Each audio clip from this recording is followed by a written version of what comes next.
Gas subsidy డబ్బులైనా ప్రభుత్వ పథకాల డబ్బులైనా నేరుగా మన బ్యాంక్ అకౌంట్ లోకి ఎలాంటి ఇబ్బంది లేకుండా జమ అవ్వాలి అంటే కేవలం మన దగ్గర బ్యాంక్ అకౌంట్ అదే విధంగా ఆధార్ కార్డు ఉంటే సరిపోదు. మన ఆధార్ కార్డ్ కి ఖచ్చితంగా బ్యాంక్ అకౌంట్ అయితే లింక్ అయి ఉండాలి. అలాంటప్పుడే మనకు ఎలాంటి ఇబ్బంది లేకుండా మనకు రావాల్సిన డబ్బు అయితే మన బ్యాంక్ అకౌంట్ లోకి అయితే జమ అయితే చేయడం జరుగుతుంది. సో మనకు ప్రభుత్వం తరపు నుండి ఏదైనా డబ్బు రావాలంటే ఆ డబ్బుని మనకు డీబీటీ ప్రాసెస్ ద్వారా అయితే పంపడం జరుగుతుంది. సో దీన్నే డైరెక్ట్ బెనిఫిట్ ట్రాన్స్ఫర్ అంటారు. ఈ పద్ధతి ద్వారా మనకు మన ఆధార్ కార్డ్ పై అయితే అమౌంట్ అయితే పంపడం జరుగుతుంది. అలా పంపించిన అమౌంట్ అనేది మన ఆధార్ కార్డ్ కి ఏ బ్యాంక్ అకౌంట్ లింక్ ఉంటుందో ఆ బ్యాంక్ అకౌంట్ లోకి అయితే రావడం జరుగుతుంది. ఒకవేళ మన ఆధార్ కార్డ్ కి ఎలాంటి బ్యాంక్ అకౌంట్ లింక్ లేకపోతే అలాంటప్పుడు ఆ అమౌంట్ అనేది బౌన్స్ అయితే అవ్వడం జరుగుతుంది. సో అందువల్ల మన ఆధార్ కార్డ్ కి ఖచ్చితంగా బ్యాంక్ అకౌంట్ అయితే లింక్ అయి ఉండాలి. అలాంటప్పుడే మనకు ఎలాంటి ఇబ్బంది లేకుండా గ్యాస్ సబ్సిడీ డబ్బులైనా ప్రభుత్వ పథకాల డబ్బులైనా నేరుగా నా బ్యాంక్ అకౌంట్ అయితే రావడం జరుగుతుంది. సో మీరు కూడా మీ ఆధార్ కార్డ్ కి ఏ బ్యాంక్ అకౌంట్ లింక్ తెలుసుకోండి. దానికి సంబంధించిన వీడియో డిస్క్రిప్షన్ లో పెట్టాను. అదే విధంగా ఎవరి ఆధార్ కార్డ్ కి అయితే బ్యాంక్ అకౌంట్ లింక్ లేదో అలాంటి వాళ్ళు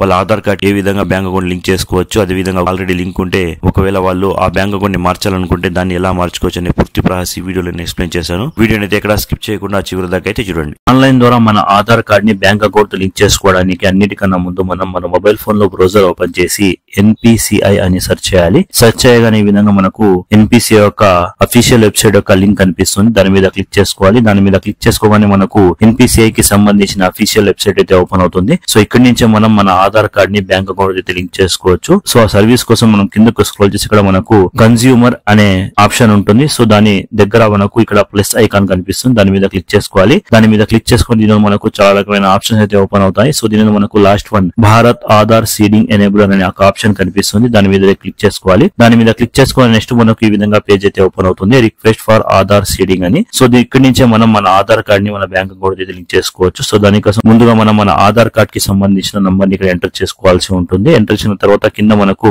రిక్వెస్ట్ ఫర్ ఆధార్ అనే రెండు ఆప్షన్ అయితే ఇవ్వడం జరిగింది, సీడింగ్ డి సీడింగ్ అని. ముందుగా సీడింగ్ గురించి మనం తెలుసుకున్నాం. ఈ సీడింగ్ అనేది మనకు మన ఆధార్ కార్డ్ ని బ్యాంక్ అకౌంట్ లింక్ చేసుకోవడానికి పనికొస్తుంది. అదే విధంగా ఈ డి సీడింగ్ అనేది మనకు ఒకవేళ మన ఆధార్ కార్డ్ కి ఇంతకు ముందే బ్యాంక్ అకౌంట్ లింక్ ఉంటే ఆ అకౌంట్ ని మనం మన ఆధార్ కార్డ్ తో లింక్ చేయాలనుకుంటే డి సీడింగ్ ఆప్షన్ అనేది పనికొస్తుంది. సో ఇక్కడ మనం అయితే మన ఆధార్ కార్డ్ ని బ్యాంక్ అకౌంట్ లింక్ చేస్తున్నాం కాబట్టి సీడింగ్ ఆప్షన్ సెలెక్ట్ చేసుకుందాం. సో దాని తర్వాత మనకు సెలెక్ట్ యువర్ బ్యాంక్ అనే ఆప్షన్ లో మీరు ఏ బ్యాంక్ కి అయితే మీ ఆధార్ కార్డ్ ని లింక్ చేయాలనుకుంటున్నారో ఆ బ్యాంక్ ని సెలెక్ట్ చేసుకోవాల్సి ఉంటుంది. సో దీనిలో ప్రెసెంట్ కొన్ని బ్యాంక్స్ యాడ్ చేయడం అయితే జరిగింది. సో ఫ్యూచర్ లో మీకు ప్రతి బ్యాంక్ ఒక ఆప్షన్ ఇక్కడ మీకు కనిపిస్తుంది. సో ఒకవేళ మీ బ్యాంక్ కి సంబంధించిన ఆప్షన్ దీనిలో లేకపోతే కొన్ని రోజులు వెయిట్ చేయాల్సి ఉంటుంది. సో ఇది సర్వీస్ ని కొత్తగా లాంచ్ చేశారు కాబట్టి కొన్ని రోజుల తర్వాత అన్ని బ్యాంక్స్ అయితే ఇక్కడ మ్యాప్ అయితే చేయడం జరుగుతుంది. సో అందువల్ల కొన్ని రోజులు వెయిట్ చేయాల్సి ఉంటుంది. ఒకవేళ మీకు కావాల్సిన బ్యాంక్ నేమ్ ఇక్కడ కనిపిస్తే దాన్ని సెలెక్ట్ చేసుకోండి. దాని తర్వాత ఇక్కడ మనకు సీడింగ్ టైప్ లో మనకు 3 టైప్స్ ఆఫ్ ఆప్షన్స్ ఉంటాయి. ఫ్రెష్ సీడింగ్, అదే విధంగా movement within the same bank with another account, మూడవది movement from one bank to other bank అని.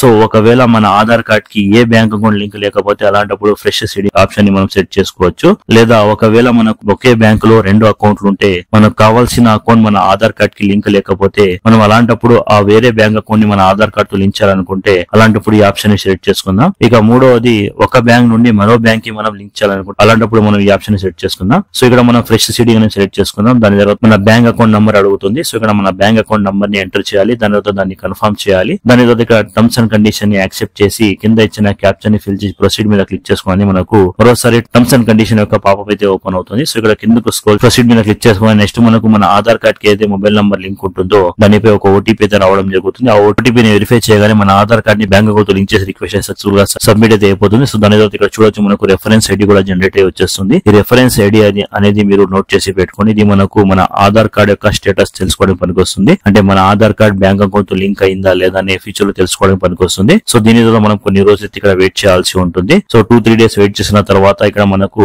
ఇదే సైట్ లో మన ఆధార్ కార్డ్ యొక్క స్టేటస్ తెలుసుకోవడానికి రిక్వెస్ట్ ఫర్ ఆధార్ సీడింగ్ అనే ఆప్షన్ ఉంది. దాని మీద క్లిక్ చేసుకొని ఇక్కడ మనకు ఇక్కడ మనం చెక్ యువర్ సర్వీస్ స్టేటస్ ద్వారా మన స్టేటస్ తెలుసుకోవచ్చు. సో దాని తర్వాత ఇక్కడ మనకు మరో ఆప్షన్ అయితే ఇవ్వడం జరిగింది, గెట్ ఆధార్ మ్యాప్డ్ స్టేటస్ అని. ఇంతకు ముందే మన ఆధార్ కార్డ్ కి ఏ బ్యాంక్ అకౌంట్ లింక్ ఉందో తెలుసుకోవాలనుకుంటే ఈ ఆప్షన్ ద్వారా మనం తెలుసుకోవచ్చు. సో దానికోసం గెట్ ఆధార్ మ్యాప్డ్ స్టేటస్ మీద క్లిక్ చేసుకొని మన ఆధార్ కార్డ్ నంబర్ ఎంటర్ చేసి కింద ఇచ్చిన క్యాప్షన్ ని ఫిల్ చేసుకోవాలి. చెక్ స్టేటస్ మీద క్లిక్ చేసుకొని మన ఆధార్ కార్డ్ కి ఏదైతే మొబైల్ నంబర్ లింక్ ఉంటుందో దానిపై ఒక ఓటీపీ అయితే రావడం జరుగుతుంది. ఆ ఓటీపీని ఎంటర్ చేయాలి. ఎంటర్ చేసి సబ్మిట్ మీద క్లిక్ చేసుకొని ఇక్కడ చూడవచ్చు మన ఆధార్ కార్డ్ యొక్క స్టేటస్ ఇక్కడ చూపిస్తుంది. మన ఆధార్ కార్డ్ నంబర్ అదే విధంగా మ్యాపింగ్ స్టేటస్ చూసి ఎనేబుల్డ్ ఫర్ డీబీటీ అని చూపిస్తుంది. దాని అర్థం మన ఆధార్ కార్డ్ కి సక్సెస్ఫుల్ గా బ్యాంక్ అకౌంట్ లింక్ అయి ఉంది అని. సో మీ ఆధార్ కార్డ్ కి ఏ బ్యాంక్ అకౌంట్ లింక్ అని తెలుసుకోవాలంటే కిందకు స్క్రోల్ చేసి చూడవచ్చు బ్యాంక్ బ్యాంక్ నేమ్ కూడా ఇవ్వడం జరిగింది. సో ఈ బ్యాంక్ అకౌంట్ అయితే మన ఆధార్ కార్డ్ కి అయితే లింక్ అయి ఉంది. అది ఎప్పటి నుంచి లింక్ అయి ఉంది కూడా డేట్ కూడా ఇక్కడ ఇవ్వడం జరిగింది. సో ఈ విధంగా మీరు మీ ఆధార్ కార్డ్ కి ఇంతకు ముందే ఏ బ్యాంక్ అకౌంట్ లింక్ ఉందో ఈ ఆప్షన్ ద్వారా తెలుసుకోవచ్చు. సో ఈ విధంగా మీరు ఆన్లైన్ ద్వారా ఈ కొత్త సర్వీస్ యూస్ చేసి